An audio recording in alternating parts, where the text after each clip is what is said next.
और थोड़ी सी सुनाई कम दे रहा है तो मुझे बता देना, मैं थोड़ा और तेज बोलने का प्रयास करूंगा। ठीक है। और क्लास आपसे बिना माइक्रोफोन के रखेंगे, क्योंकि मेरे को माइक्रोफोन सूट नहीं कर रहा, मेरे कान खराब हो रहे उससे। और मेरा और मैंने देखा था कि वीडियो में वो आवाज़ भी तेज हो रही काफ़ी तो बेटर है कि हम बिना उसके बनाए। लेकिन जब तक गला साथ नहीं दे रहा तब तक थोड़ा आराम से बोलूंगा मैं अपने पुराने फॉर्म में नहीं आऊँगा, तो इसलिए थोड़ा-सा सहन कर लीजिएगा। एक बार गला ठीक हो जाता है फिर अपने पुराने फॉर्म में आ जाऊँगा मैं भी। ठीक है जी। तो चैप्टर नंबर 14 आ रहा है डिवोटीज़। जैसा कि मैंने बताया, the 3 modes of material nature, यानी कि प्रकृति के 3 गुण। और आपको ऑलरेडी पता है कि प्रकृति के 3 गुण कौन से होते हैं। इसमें कोई नई चीज़ नहीं है आपके लिए, क्योंकि आपने थर्ड सेकंड चैप्टर से स्टार्ट हो गया था आपका प्रकृति के 3 गुण। जिसमें कि भगवान ने क्या बोला अर्जुन को, त्रैगुणिया विषया वेदा, कि प्रकृति के 3 गुणों से ऊपर उठो। लेकिन आप उस प्रकृति के 3 गुणों के थोड़ा डिटेल के अंदर जाएँगे कि वास्तव में क्या-क्या होती है। ठीक है? तो लेट्स सी भगवान 14 चैप्टर से क्या बोल रहे हैं। श्री भगवान उवाच, परम भूय प्रवक्ष्यामि ज्ञानानां ज्ञानमुत्तमं, यज्ञात्वा मुनयः सर्वे परां सिद्धिमितो गताम्। The Supreme Personality of Godhead said, again I shall declare you to the supreme wisdom, the best of all knowledge, knowing which all the sages have attained the supreme perfection। भगवान ये बात बार बार बोलते, लगातार बोलते, आपने खुद नोटिस करी होगी ये बात। तो भगवान ने कहा, अब मैं तुमसे समस्त ज्ञानों में सर्वश्रेष्ठ इस परम ज्ञान को पुनः कहूंगा जिसे जान लेने पर समस्त मुनियों के अपने परम सिद्धि को प्राप्त किया। तो यानी कि भगवान बार बार चीज को क्यों बोलते हैं कि अब मैं तुम्हें बताऊंगा वाला विशेष विशेष ज्ञान, अब मैं तुम्हें ये बताऊंगा। तो इसके पीछे का लॉजिक ये भी है, जस्ट टू एक्साइट द, क्या बोलेंगे, एक्साइट अर्जुना, या बोलेंगे द रीडर, जो सुनने वाला है, जो पढ़ने वाला है, एक क्यूरियोसिटी भी जगानी है काइंड ऑफ। लेकिन उससे ज़्यादा इम्पोर्टेंट क्या है कि अगर भगवान ऐसा बोलते हैं कि आने वाला ज्ञान काफ़ी इम्पोर्टेंट है या काफ़ी गुह्य है, तो वास्तव में निकलता भी है। क्योंकि जैसे कि हम सब जानते हैं, भगवद गीता क्या है, पूरे वैदिक शास्त्रों का सार है। तो पूरे वैदिक शास्त्रों का सार, ठीक है, उसमें से भी जो सार का भी सार है, वो कुछ गिने चुने चैप्टर्स और कुछ चैप्टर्स के वर्सेज है। ठीक है। तो इसलिए भगवान उससे पहले ये बातों को बताते हैं। ठीक है, ये चीज़ है। तो ड्यूटीज मेरी एक रिक्वेस्ट है आप सभी से, कि आप सब लोग जो अमाउंट मतलब लक्ष्मी दे भी रहे हैं ना उसके लिए, सेवा के लिए, पहले बताओ, हाँ पहले बताओ, मेरा भूल गया, आप सबसे मेरा बहुत बहुत धन्यवाद आप सबका, जिन्होंने भी लक्ष्मी दी है भगवान की सेवा के लिए। आप सबसे मेरा बहुत ही क्या बोलेंगे, अ, आप सबका हार्दिक धन्यवाद। हालांकि वो क्लास के एंड में करते हैं, मतलब जब नया बैच होता है, लेकिन अभी भी कर देते हैं। बहुत बहुत धन्यवाद आपका कि आपने ऐसा करा। ठीक है, तो उसके लिए हम आपके आभारी, प्रभुपाद आश्रय की पूरी टीम आपकी आभारी है। ठीक है। और लेकिन एक चीज़ और भी, कि अगर आप अभी भी पे कर रहे थे तो अभी अभी जो आप में से रह गए हैं, जो पे करना चाहते हैं, लक्ष्मी देना चाहते हैं, तो उसके बाद स्क्रीनशॉट जरूर भेजिए मुझे, क्योंकि लिस्ट में नाम, क्योंकि मैंने आपको बताया एक्चुअली, जो डिवोटीज पे करते हैं भगवान की सेवा में, अपनी लक्ष्मी को लगाते हैं, उनके लिए हम स्पेशल प्रार्थना करते हैं भगवान से जा करके राधे के रमन जी से। ठीक है। तो अगर आप पे कर रहे हो तो स्क्रीनशॉट जरूर भेजिए। और ये मत सोचना प्रभु जी मैं तो गुप्त दान करने वाली हूँ, प्रभु जी हमारा तो गुप्त दान है। ठीक है, आपकी भावना अच्छी है, गुप्त दान ही रहेगा, हम कोई झंडोरा नहीं पिट रहा आपके दान का। लेकिन भगवान को तो बताएंगे ना, कम से कम आपकी प्रार्थना करेंगे। तो इसलिए हमारे पास डेटा रहना चाहिए। और डेटा रहने का उद्देश्य भी क्या होता है, क्योंकि ताकि हमारे पास भी पूरा डिटेल रहे। क्योंकि ऐसा नहीं है कि मान लो कि कभी, क्या, ठीक है, उस लिए पर्पस है। ठीक है। तो अगर, हाँ एक चीज़ और भी है कि अभी भी कुछ कुछ और सेवा के लिए भी थोड़ा बहुत करीबन 100 300 रुपये 400 रुपये का कुछ और अमाउंट हमारे पास स्कोप है। तो अगर आप में से कोई ऐसा है जो कि बोल रहे, प्रभु जी मुझे और देना था, हालांकि ऐसे कम होते हैं तो आप अभी भी दे सकते हो। ठीक है, 100 200 रुपये आप और दे सकते हो अगर आप चाहो तो। लेकिन हाँ, आज ही आज देना, क्योंकि कल से फिर वो उतना रेलेवेंट नहीं रहेगा क्योंकि ऐड चल चुका है हमारा, लीड आना शुरू हो गई है। ठीक है। और लीड आना शुरू हो चुकी है। आई विल डू टुडे, हाँ ठीक है। बाकी भी दे सकते हैं अगर चाहो तो, क्योंकि ऐड चल चुका है हमारा, लीड आना शुरू हो चुकी है। और कल से एक चीज़ और है, कल से अ, हमारे ग्रुप में नए मेंबर्स आना शुरू हो जाएंगे। तो पहले से बता रहा हूँ सभी को कि हमारे ग्रुप में नए मेंबर्स भी आएंगे। और कभी कभार ऐसा भी होता है, बहुत बार ऐसा होता है कि दो, जब ये वाला फेज आता है ना लास्ट वीक का, इसमें क्या होता है, दो बैच में मिक्स हो जाते हैं। एक तो पुराना बैच जो चल रहा होता है, और जो नया बैच शुरू होने वाला है, दोनों मिक्स हो जाते हैं। तो इसलिए ऑडियंस भी मिक्स हो जाती है कई बार। तो उससे डिस्टर्ब मत होइएगा कि प्रभु जी कहाँ से ये लोग आ गए, हम तो अलग अपना अलग से पढ़ते थे, ये कौन आ गए। तो ऐसे ऐसे मत कीजिए, उसमें ऐसे मत रिएक्ट कीजिएगा, वो आएंगे। ठीक है। क्योंकि वो उनको मना तो करते हैं, उसमें ग्रुप में नोट डालते हैं कि भैया you please do not come, क्योंकि नया बैच अभी स्टार्ट नहीं हुआ, लेकिन फिर भी आ जाते हो, तो बी रेडी फॉर दैट। उसमें वैसे कोई हवा बनाने की जरूरत नहीं कि जी कहाँ से आ गए, ठीक है, पहले बता देता हूँ। ओके। तो भगवान ने बताई चीज, अब आगे बताते हैं भगवान की ये परम गुह्य ज्ञान वास्तव में है क्या।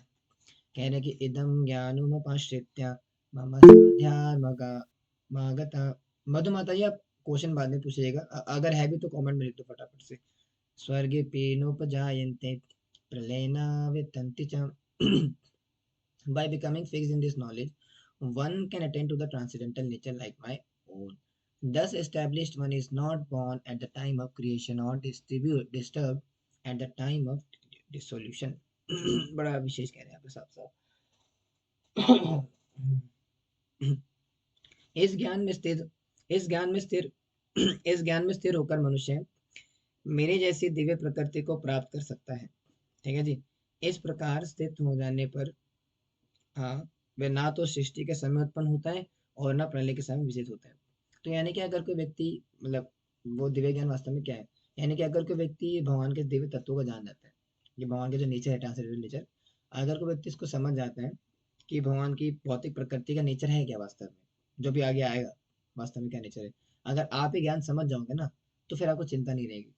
इसीलिए संसार में लोग कष्ट क्यों पा रहे हैं। मेरी आवाज अभी क्लियर है ना, मतलब ऐसा कोई कम ज़्यादा का तो नहीं है, सबको विजिबल ऑडिबल है ना मेरी आवाज़। हाँ, तो मुझे बताते रहना, क्योंकि ना मैंने अब से माइक लगाना बंद कर दिया है। मैंने आपको रीज़न बताया था, क्योंकि मेरे को डिस्टर्ब करा माइक।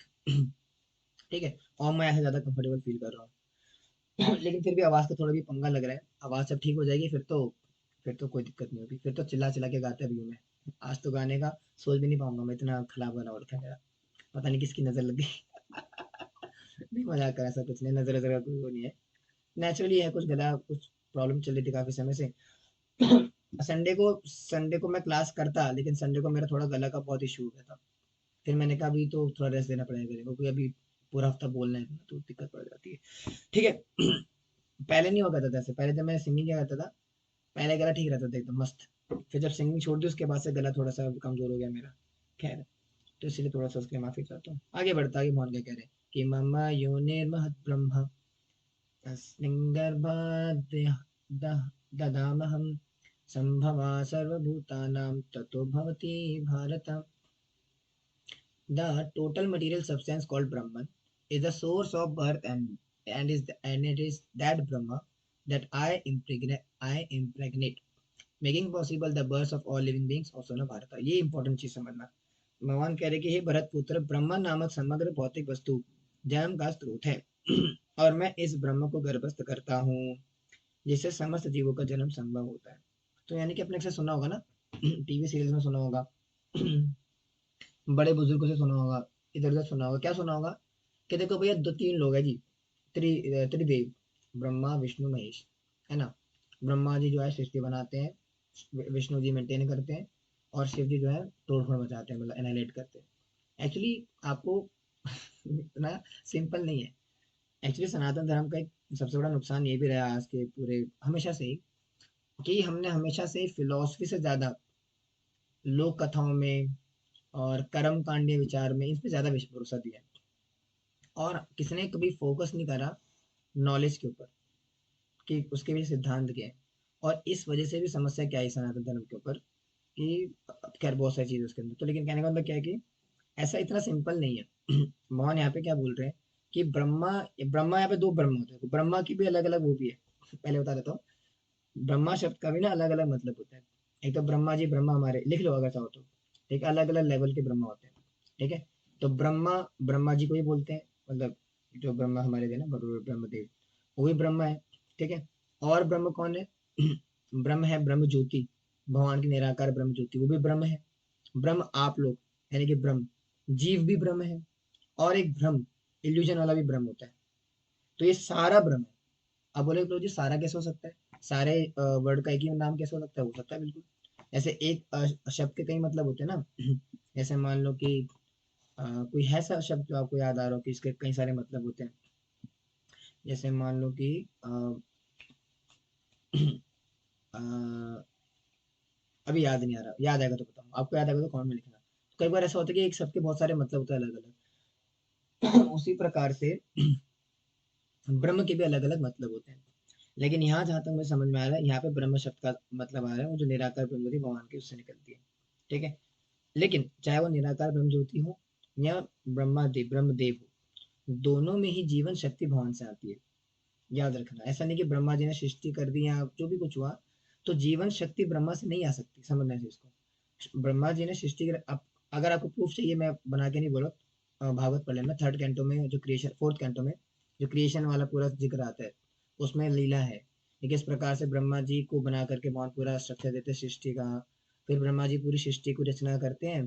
फिर ब्रह्मा जी आकर के बोलते प्रभु से कि हे प्रभु, पूरी सृष्टि तो मैंने बना दी, लेकिन इस सृष्टि में जीवन बीज कैसे आएगा, शक्ति कहाँ से आएगी, आपको अपना दृष्टिपात करना पड़ेगा। फिर भगवान विष्णु क्या करते हैं, मैंने बताया था शायद, वो क्लास में बताया था, किसी क्लास में बताया था कि फिर भगवान विष्णु अपना दृष्टिपात करते हैं, फिर उस दृष्टिपात को शिव जी धारण करते हैं।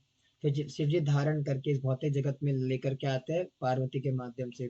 फिर वही जो शिव पार्वती के जो शक्ति ट्रांसफर होता है, इस शक्ति ट्रांसफर को ही, उसी से शिवलिंग की रचना होती है ना।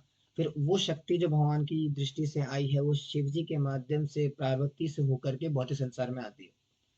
तो वही इसका भी तात्पर्य यहीं पे भगवान इसका प्रमाण दे रहे हैं।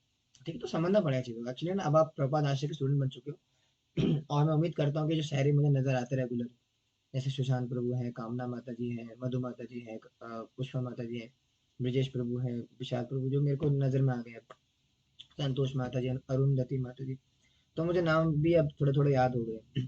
तो मैं उम्मीद रखूंगा कि आप लोग अब आगे तक भी रहो, बाकी आपकी मर्जी। आगे तक इन सेंस की थोड़ा और आगे अपनी भक्ति को या अपने स्पिरिचुअल करियर को लेकर के जाओ, क्योंकि मेरे पास तो चिन्ह देने के लिए बहुत कुछ है, देखो मेरे पास बताने के लिए, देने के लिए कंटेंट बतेरा पड़ा है, पूरा जीवन निकल जाएगा। मैं ले भी रहा हूँ खुद से और दे भी रहा हूँ, बांट भी रहा हूँ। ठीक है, तो अगर आप, if you are curious and you want to grow in spiritual life, so we can go ahead. ठीक है। और संडे क्लास में करा करेंगे आपसे। और ऐसा नहीं कि कोर्स खत्म हो जाएगा तो फिर वही हो गया, हरी बोल प्रभु जी, नेक्स्ट बैच में भी आ सकते हो। ठीक है, तो वैसा है। ठीक है, इसको समझ में आता है बात, आगे बढ़ते हैं। अभी किस प्रकार से होता है भगवान बता रहे हैं कि सर्व योनिषु कौन्तेय मूर्तया संभवन्ति या तासां ब्रह्मा महद्योनिर अहम बीजा प्रदापिता।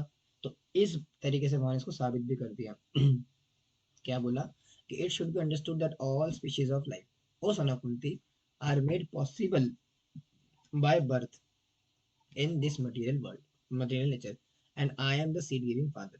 ठीक है, साफ साफ बोल दिया भगवान ने कि हे कुंती पुत्र, तुम यह समझ लो कि समस्त प्रकार की जीव योनियां इस भौतिक प्रकृति में जन्म द्वारा संभव है, और उनका बीज प्रदाता पिता मैं हूँ। यानी कि इस संसार में जितनी भी योनि आ रही है, प्रकृति से आ रही है। प्रकृति से कैसे प्रभु जी, मैं तो, मेरे को तो मेरी माँ ने जन्म दिया, अब प्रकृति का, मेरी माँ का नाम तो प्रकृति नहीं था, वो तो दुर्गति नाम था उनका। नहीं नहीं, समझो इस चीज को, माता भी प्रकृति है आपकी, क्योंकि इस शरीर से आए हो ना आप, योनि से जन्म लिया आपने, माता के गर्भ से आए हो। तो माता का शरीर किससे बना है, प्रकृति से बना है, इसलिए प्रकृति जन्म। ठीक है, तो अब ना थोड़ा सा हम गहराई में जाएंगे चीजों की। ठीक है, आप आप वो लेवल आ चुका है आप सभी का, आई थिंक, मुझे ऐसा लगता है आगे होगा। अगर नहीं भी आया तो लाना चाहिए कि हर चीज के पीछे हम सिद्धांत को जरा और रेफरेंस को कोट करना शुरू करें। भक्ति करना इज गुड, लेकिन पहले बता रहा हूँ, भक्ति दुनिया में हर कोई लगता है कर रहा है। आज के समय में, इंस्टाग्राम के युग में हर किसी को लगता है कि वो भक्ति कर रहा है, हर किसी को, लेकिन सब लोग नहीं कर रहे हैं। पहली बता रहा हूँ, सबको लगता है कि मैं भक्ति कर रहा हूँ या कर रही हूँ, लेकिन भक्ति कर नहीं रही हूँ। भक्ति के नाम पे कितने अपराध कर रहे हो उन्हें भी नहीं पता होगा। लेकिन as a student of Prabhupada Ashraya आपको पता होना चाहिए कि नाउ इट्स टाइम टू अथा तो ब्रह्म जिज्ञासा लेवल पे आना। ठीक है, हर चीज के पीछे पूछो, ऐसा क्यों, वैसा क्यों, मतलब मैं डाउट करने की बात नहीं कर रहा हूँ, ऐसा नहीं डाउट करना है, मतलब लेकिन जिज्ञासा होनी चाहिए आगे जानने की, कि प्रभु ऐसे कैसे हो रहा है, यहाँ पे प्रकृति किस प्रकार से कार्य। हम जब नए नए आए थे हमें बहुत शौक था, मैं जब नए नए भक्ति, अभी भी नया ही हूँ क्या, कब अब नया नया क्या, मतलब जब एकदम फ्रेश था मैं तो पूरा सुबह 8 बजे 7 बजे निकल जाता था घर से, और स्टॉप क्लास जाता था वहाँ पे, और मोहनपुर क्लास होती थी सुबह 8 बजे। तब मुझे पंजाबी बाग का पता नहीं था कि मेरे घर के पास पंजाबी बाग टेम्पल भी है। तो मुझे एक ही टाइम में पता था, वो स्टॉप कैलाश वाला, उस टाइम में कोई जोड़ने वाला भी नहीं था। एक्चुअली आपको तो बड़े खुश नसीब हुआ, आपका इतना बना बनाया प्लेटफॉर्म मिला प्रपादाश से। मेरे टाइम पे था, मुझे कुछ भी नहीं मिला था, भक्तों का संग भी नहीं मिला। ठाकुर जी ले गए अपने हिसाब से, इतने चक्कर काटे, कभी इधर गया, कभी उधर गया, कभी किससे मिला, कभी क्या हुआ, किसी ने क्या बता दिया, कोई नवरात्रि में, मतलब बहुत कुछ चीजें बहुत भटका। उसके बाद जा करके फिर भक्तों का संग प्राप्त हुआ। लेकिन आप बहुत सौभाग्यशाली हो कि आपको बैठे बैठाए घर बैठे सब मिल तो उसका लाभ उठाना चाहिए आपने। ठीक है। और कभी ये मत सोचना कि प्रभु जी हमारे पास तो जो ज्ञान मिल रहा है तो कुछ खास है नहीं, वो ज्यादा अच्छा बता रहे हैं, तो कभी मन में हिम्मत लेकर के आना। हम जो बता रहे हैं, प्रभुपाद ने जो बताया, दैट इज दी सुप्रीम। ठीक है जी। आगे बढ़े। भगवान ने बोला कि मैं सबका जन्म देने वाला पिता हूँ। और क्या बोल रहे हैं, अब यहाँ से प्रकृति गुण स्टार्ट होंगे।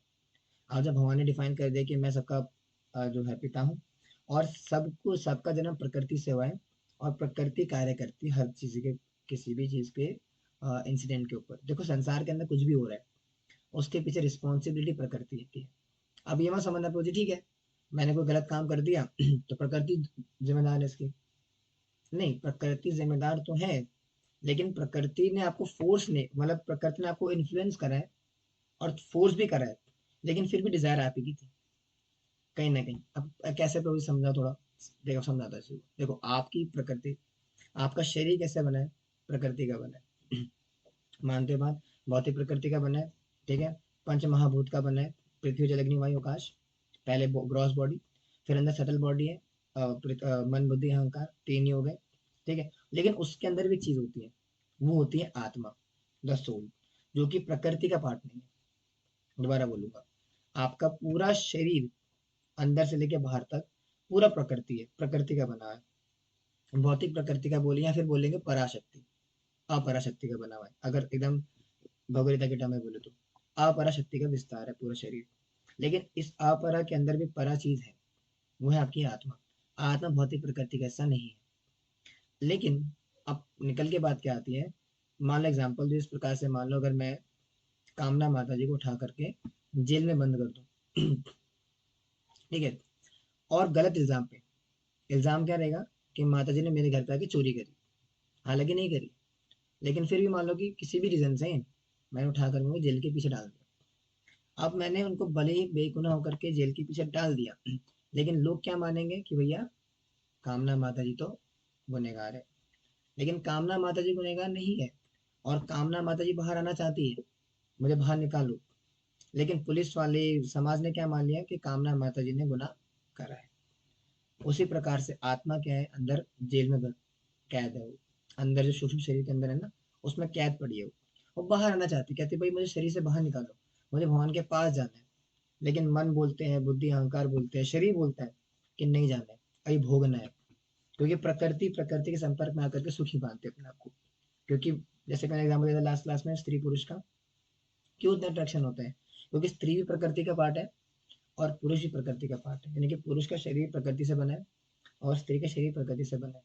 इसीलिए सबसे ज्यादा अट्रैक्शन भी होता है और भोगने की इच्छा भी आती है। भगवान से क्यों नहीं होता, सोच के देखो। वही अट्रैक्शन जब एक स्त्री से होता है।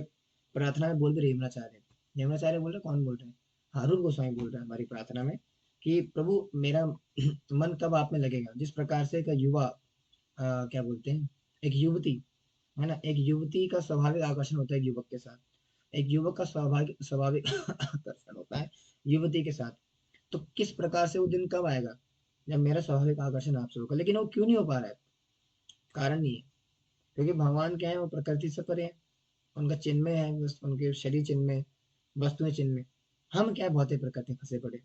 देखो इसीलिए पंगा पड़ता है। अक्सर डिवोटी पूछते हैं, प्रभु जी मेरी इतनी इच्छा होती है मन करने की, भजन करने की, भगवान का मैं कर क्यों नहीं पाता हूँ। यही तो बात है ना, यही तो चैलेंज है इसलिए, क्योंकि आपकी आत्मा बोलती है। आपकी आप क्योंकि देखो आप डिवोटी बन गए ना, आपको इतनी समझ में आ गई बात कम से कम कि आप भगवान के अंश हो। इतना समझ में आपको भगवान की कृपा से, प्रभु की कृपा से समझ में आ गए। बाहर वालों का नहीं यार, भाव रहे तो मरे बेचारे, हम क्या कर सकते हैं उनके लिए। लेकिन आपको इतना समझ में आ गया कि भाई मैं भगवान की अंश हूँ या भगवान का अंश हूँ, और मुझे भगवान का भजन करना है। इतना आत्मज्ञान आपको आ गया। और इतना आने के बाद क्या होता है, यहाँ से संघर्ष चालू होता है भक्ति के वास्तव में। क्यों, क्योंकि आत्मा को चाहिए भगवान, और कुछ नहीं चाहिए उसको। लेकिन शरीर क्या बोलता है, खाना खाओ, है ना, मल त्यागो, भोग करो, सो, आहार निद्रा है तुम। और मन क्या बोलता है, भोग ले यार, थोड़ा टीवी देख ले, थोड़ा घूम या, ठीक है, थोड़ा मौज मस्ती कर ले। अब आत्मा को नहीं चाहिए चीजें। इसलिए आत्मा चाहती है भजन करना, लेकिन भजन में सारी चीजें बाधक बनती है। इसलिए जबरदस्ती काट काट के उस अंदर तक जाना पड़ता है। ये तो चैलेंज है असली भक्ति का। लोग बोलते हैं ना प्रभु जी भक्ति मेरी होगी नहीं। भक्ति में तो चैलेंज क्यों आ रहा है, इसीलिए आ रहा है, क्योंकि अभी बहुत लेयर के नीचे दबी हुई है भक्ति। अभी आत्मा, क्योंकि भक्ति आत्मा का काम है, इसलिए क्या करना पड़ेगा फिर, इसलिए कहा जाता है क्या बोलते हैं, ग्राम्य कथा न सुनिबे, ग्राम्य वार्ता न कहिबे, भला न खाइबे, भला न परिबे। तो चैतन्य महाप्रभु बोल रहे हैं रघुनाथ दास गोस्वामी से कि ग्राम्य वार्ता न सुनिबे, ग्राम्य वार्ता न कहिबे, भला न खाइबे, भला न परिबे। अच्छा भोजन नहीं कर, ये क्यों होते सब, अच्छा भोजन ना करना, ज्यादा ना सोना, है ना, भोग में ज्यादा अपना को, क्यों, उसके पीछे रीजन क्या है, क्योंकि ये प्रकृति है, प्रकृति का शरीर बना हो तो प्रकृति को भोगेगा भोगेगा। इसलिए जितना वो चिपका रहेगा ना भोग के साथ, भोग ऐश्वर्य पर सत्ता नाम, आया था ना थर्ड चैप्टर के सेकंड चैप्टर के अंदर। कृष्ण। भोग ऐश्वर्य पर सत्ता नाम तया प्रीत चेतसा, व्यवसात्मिका बुद्धि समाधि होना विधि होते। तो भोग ऐश्वर्य पर सत्ता नाम, जिसका मन कहाँ लगा हुआ है, भोगों में ऐश्वर्य में लगा पड़ा है, भक्ति से नहीं होती, क्योंकि सेम पदार्थ हो गए ना। इसलिए क्या करना पड़ेगा, धीरे धीरे करके उसको काटना पड़ेगा, लेकिन उससे पहले समझना पड़ेगा। काटोगे तब तो समझ में आएगा कि प्रकृति कार्य किस प्रकार से कर रही है। तो वही थोड़ा बहुत इसमें समझ में आएगा इस चैप्टर के अंदर। जैसे आप, जैसे कोई माता बोल रहे थे, आप में से कोई माता ने बोला था मुझसे कि प्रभु जी हमारा सतोगुणी है, हम रजोगुणी है, कौन से गुण है, वैसे आप में से किसी ने पूछा था मुझसे। तो आज आपको समझ में आ जाएगा मोटा मोटा। हालांकि ब्रीफली तो 17 चैप्टर में आएगा, लेकिन यहाँ पे आपको मोटा मोटा समझ में आ जाएगा कि एग्जैक्टली आपका कौन सा गुण है। ठीक है जी, तो स्टार्टिंग करेंगे सतोगुण के साथ। ठीक है, स्टार्ट करते हैं। अपना अपना मिलाते रहना कि मेरे अंदर कौन सा गुण ज्यादा है अकॉर्डिंग टू भगवदगीता। ठीक है, मिलाते रहना अपना अपना। तो पहले सतोगुण आ रहा है कि सत्वम रजस्थिता गुण प्रकृति संभवा निबध्यन्ति महाबाहो देहि देहि नमः। Material nature consists of three modes: goodness, passion, and ignorance.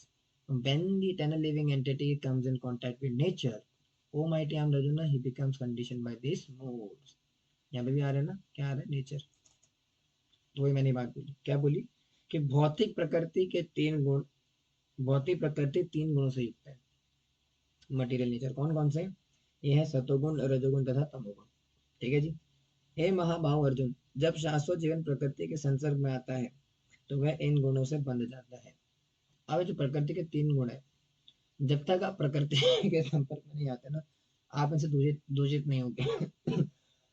इसलिए इसको समझना पड़ेगा कि जितना ज्यादा प्रकृति संभाषण आपका होगा, यानी जितना भौतिक प्रकृति के संपर्क में रहोगे ना, उतना आप इससे परे नहीं जा सकते। इसलिए भक्ति में क्या कहा जाता है कि आप हमेशा ये न कि न प्रकार मना कृष्ण निवेश, कि किसी न किसी प्रकार से कृष्ण को लगाओ अपने मन में, हमेशा किसी तदीय वस्तु का संग करो। उसका रीजन क्या होता है, क्योंकि अगर इंद्रियों को तदीय वस्तु नहीं दोगे भगवान की, तो वो भौतिक वस्तु में लगेगा। जैसे मान लो आपको आपकी आंखों को सेटिस्फेक्शन चाहिए ना, क्योंकि आंखों भी कुछ डिमांड करेगी, उसको आहार देना पड़ेगा। अब अगर आप अपनी आंखों को उस भगवान के त्रिभंग ललित सुंदर रूप को दिखने में नहीं लगाओगे आप, तो आपकी आंखों में भगवान का वो कहते हैं ना रूप का नशा नहीं चढ़ेगा जब तक। तो फिर कहाँ से आएगा वो टेस्ट, कहाँ से आएगा आंखों को। स्त्री पुरुष को देखोगे, ऑफिस में नहीं, स्टाफ आ गए, जैसे हमारे ऑफिस में आने वाले, याद आ गया एकदम से, इंटरव्यू चल रहा ना भी तो खैर, आज एक पंगा होता हमारे ऑफिस में, हमारे सीनियर थे, उनका कुछ पंगा होता किसी कलीग के साथ। मैं हाफ डे में आया था, मैं देखा था उसके बाद। तो वही पंगा चला था कि सर इसने मुझे ऐसा बोल दिया, क्या चल रहा है पंगा है। तो क्यों होता है सब, क्योंकि मन वहां पे लगा पड़ा है। इसलिए आंखों को देना पड़ेगा भगवान, जिससे पृथ्वी महाराज ने किया ना।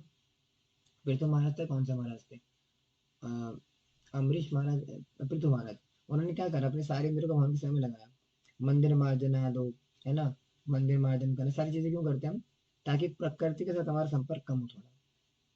ठीक है, तो वो जो प्रकृति के तीन गुण है, इस प्रकार से हमें एक्ट करते हैं। लेकिन अब समझ आएगा प्रभु जी, प्रकृति के तीन गुणों जो है प्रकृति के संपर्क से आते तो है, एक सेकंड, लेकिन करके क्या जाते हैं, कौन सा गुण कौन सा होता है थोड़ा बताओ ना।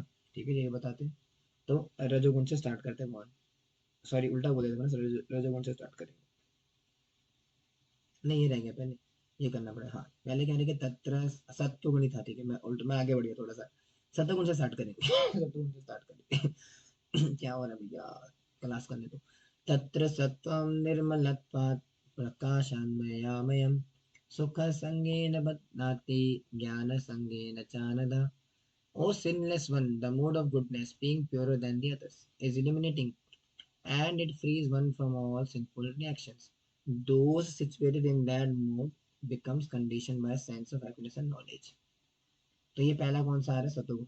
अब सतोगुण से व्यक्ति कैसे फंस जाता है कि भौतिक प्रकृति सॉरी ये निष्पाप सतोगुण अन्य गुणों की अपेक्षा अधिक शुद्ध होने के कारण प्रकाश प्रदान करने वाला और मनुष्यों को सारे पापों कर्म से मुक्त करने वाला है। जो लोग इस गुण में स्थित होते हैं वे सुख तथा ज्ञान के भाव से बंध जाते हैं। ठीक है। तो सतोगुणी क्या विशेषता है कि वो हमेशा आनंद में रहेगा प्रकाश में रहेगा और नॉलेज में रहता है व्यक्ति। जो सतोगुणी व्यक्ति है वो नॉलेज में रहता है और पाप नहीं करता। आप बोले प्रभु जी पाप क्यों नहीं करता वो? क्योंकि उसके पास ज्ञान है ना, सतोगुण में है, उसके पास नॉलेज है। He knows what to do what not to do. तो जब उसको ये पता होगा कि मुझे क्या करना है क्या नहीं करना, तो पाप नहीं करेगा वो, पाप में कार्य में नहीं लगेगा। इसलिए सतोगुण बताया गया है भगवान ने यहाँ पे कि अच्छी चीज है वो। बोला ना पे ये सतोगुण क्या है? इस प्योरर शुद्ध करने वाला गुडनेस है, गुडनेस इसलिए बोलते हैं यहाँ पे। एक सतोगुणी व्यक्ति संतुष्ट रहता है, शांत रहता है। ठीक है, भगवान ने बोल रहे अब ज्यादा शुद्ध करने वाला तो है, लेकिन यहाँ पे बोल रहे कि वो कंडीशन हो जाता है हैप्पीनेस से नॉलेज से। ऐसा क्यों प्रभु जी कंडीशन कंडीशन क्यों लिखा था? उसका बेसिक पर्पस क्या है, बेसिक रीजन क्या है कि कंडीशनिंग होती है उसको हैप्पीनेस और नॉलेज से। आपको सतोगुणी जो व्यक्ति है तो उसके पास क्या होता है? ज्ञान होता है, नॉलेज होती है ना, ज्ञान होगा उसके पास, सतोगुणी है। और उस ज्ञान की वजह से क्या होता है? उसको सुख मिलता है लाइफ में, शांत रहेगा, खुशी में रहेगा। तो उस ज्ञान और खुश यानी कि क्या बोलेंगे हैप्पीनेस की वजह से क्या होता है? वो भगवान को स्वीकार नहीं कर पाता, आध्यात्मिक पथ को स्वीकार नहीं कर पाता, क्योंकि उसके पास ऑलरेडी हैप्पीनेस होती है लाइफ के अंदर। इसलिए आपने देखा होगा अक्सर कि जब बहुत ज्यादा सतोगुणी लोग होते हैं ना, वो अक्सर भक्त नहीं बन पाते। आपने नोटिस करा होगा कि बहुत सतोगुणी व्यक्ति सुबह टाइम से उठेगा, सब कुछ टाइम से करेगा, एकदम हर काम टिप टॉप करेगा एकदम टाइम टेबल के साथ, वो भक्ति को स्वीकार नहीं करते। बोलते हैं, नहीं नहीं अभी क्यों नहीं कर पाते? उसका रीजन ये है क्योंकि ज्ञान, जो ज्ञान है, जो ज्ञान से मिला सुख है, वो उनको बांध देता है। इसलिए साइंटिस्ट फिलोसफर जो बहुत ज्यादा सतोगुणी काइंड ऑफ भी होते हैं ना, हालांकि वो ज्ञान तो नहीं है, वो तो भौतिक विद्या है, वो तो अज्ञानता है वैसे, लेकिन भौतिक ज्ञानी मान लो। तो भौतिक ज्ञान के से भी क्या है, भगवान के भगवान को स्वीकार नहीं कर पाते हो, ये भी रीजन है। तो इससे सतोगुण क्या है? सतोगुण भी बहुत ज्यादा अच्छा नहीं है। हालांकि भक्ति करने के सतोगुण चाहिए, लेकिन भक्ति से विहीन जो सतोगुण है, अभी बात कर रहे हैं, भक्ति से विहीन जो सतोगुण है वो नुकसानदायक है। ये चीज हमें जरूरी है। ठीक है, अब आएगा रजोगुण। इस प्रकार से रजोगुण हावी करता है, रजोगुण प्रभाव डालता है हमारे पर कि रजो रागात्मकं विद्धि तृष्णा संगम भवम तन्निबध्नाति कौन्तेय कर्म संगे न देहिनां न mode Krishna Krishna The mode of passion is born of unlimited desires and longings. O son of Kunti, and because of this, the embodied living entity is bound to material fruitive actions. कह रहे हैं कि हे कुंती पुत्र, रजोगुण की उत्पत्ति असीम आकांक्षा तथा तृष्णाओं से होती है और इसके कारण यह देहधारी जीव सकाम कर्मों में बंध जाता है। कर्म का कारण के संसार के अंदर भौतिक इच्छाएं, बड़ा घर, बड़ी गाड़ी, बड़ा बंगला, बहुत पैसा, सुंदर बीवी। तो इस रजोगुण की भावना से क्या होता है? भोग की इच्छाएं आती है ना, कामेशा क्रोधेशा रजोगुण समत्वम। पूछा था ना अर्जुन ने भगवान से कि प्रभु अनिच्छा है ना, कौन सा था कि अथ केन प्रोक्तोयम पापम चरति पुरुषः, क्या है, अनिच्छन्नपि पापम बलादेव नियोजिता। ये ऐसा क्यों है कि कोई व्यक्ति पाप नहीं करना चाहता, लेकिन फिर भी ऐसा लगता है कि कुछ फोर्स करें जैसे पाप करने के लिए? तो भगवान ने क्या बोला? काम ऐशा क्रोधेशा रजोगुण समन्वय, कि उसका कारण क्या है? रजोगुण से उत्पन्न होने वाला है काम। तो इसलिए रजोगुण क्या है? आपको बहुत सारे डिजायर्स देता है, और इस संसार के अंदर 99.99% लोगों के अंदर रजोगुण का प्रभाव ज्यादा है आज के समय में। रजोगुण तमोगुण, सतोगुण का तो बहुत कम रहता है। देखो सुनो, अब जाके देखो मार्केट में जाओ, अपने दोस्तों को सुना होगा आपने, हमेशा बोलते रहेंगे क्या चल रहा है भाई लाइफ में तेरी? यार बहुत परेशान हुआ, एंजाइटी, स्ट्रेस, डिप्रेशन, ये वो फलाना ढिमकाना, अलग अलग टाइम आ जाते हैं। ये स्ट्रेस है, एंजाइटी है, डिलेमा, पता नहीं क्या क्या बोलता है, कुछ समझ भी नहीं आता। मैं बोलता हूँ ये क्या क्या इतनी परेशानी क्या है? तुम्हारी शादी नहीं हुई, तुम जवान हो। चलो अगर शादी हो गई सब समझ में आता है भाई, परेशानी है, बीवी आ गई घर में, ठीक है, परेशानी के रूप में। लेकिन जब शादी नहीं, फिर क्यों परेशानी है? जब शादी जब तक नहीं है तब तो आराम सामने से घूम रहे हो, मस्ती में रहो भाई। लेकिन फिर उसमें भी गर्लफ्रेंड के पंगा भी अलग आ जाता है। एक दोस्त मेरा कल बता रहा था मेरे को, भाई ऐसे मेरी गर्लफ्रेंड थी, ये वैसा ऐसा हो गया, फिर ऐसा ऐसा उसकी शादी में गया ये। मैंने बोला अभी तो क्या यार, तू कैसी बातें कर रहा तू? थोड़ा शांत रहे जीवन जीवन में, लाइफ क्यों लड़की पीछे पड़। तो क्या कहने का मतलब क्या है कि ऐसा होता है। रजोगुण, तो रजोगुण को नियंत्रित करना पड़ेगा, ठीक है। तो रजोगुण किस प्रकार से फंसाता है, इच्छाओं से, ठीक है। अब आएगा तमोगुण की बारी, कि तमोगुण किस प्रकार से फंसाता है, कि प्रमाद थोड़ा फास्ट चलेंगे, डिवोटीज पीछे चल रहे हैं काफी, दोनों चैप्टर कवर कर लेते हैं हमने। ये छोटा है लेकिन थोड़ा लंबा खींचना पड़ेगा, क्योंकि तस्मात् अज्ञानम विद्धि मोहनम सर्वदेहिनां प्रमादालस्य निद्राभिस्तानि बध्नाति भारत।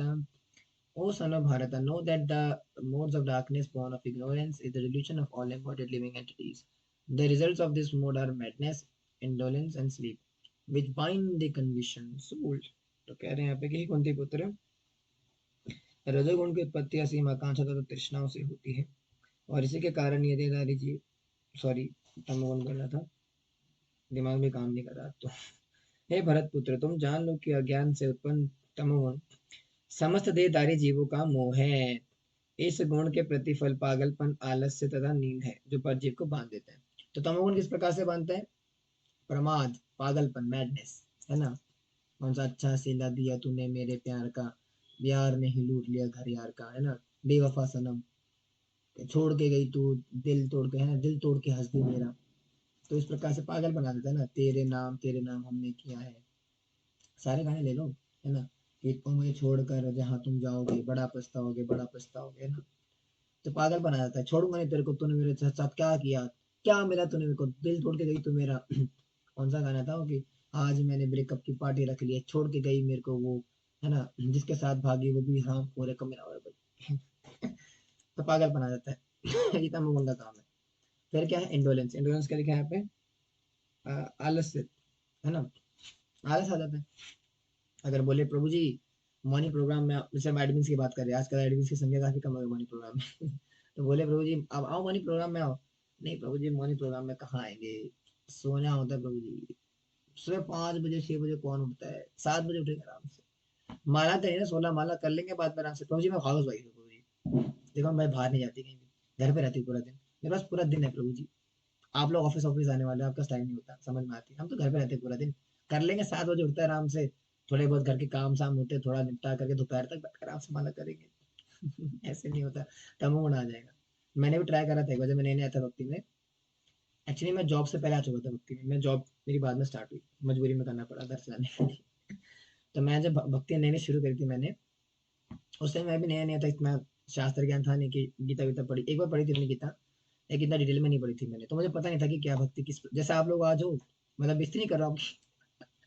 ऐसा ऐसा मतलब जब मैं हमारी बेइज्जती कर रहा हूँ, नहीं बेइज्जती नहीं कर रहा हूँ, बता रहा हूँ कि आप जिस लेवल पे आज आप हो सकते हो, उस लेवल में मैं था से 4-5 साल पहले। और मेरे को भी क्या लगता था कि यार माला करनी है ना, 16 माला कभी भी कर लेंगे। तो मैं 10-10 बजे उठा करता था सुबह, 10 बजे उठ करके आराम से अपना नाश्ता नुश्ता कर कुरा करके, है ना, हग करके पूरा साफ सुथरा होकर के फिर बैठता था 11 बजे, और माला पकड़ता था, और वही रगड़ा मार, हरे कृष्ण हरे कृष्ण कृष्ण कृष्ण हरे हरे, हरे राम।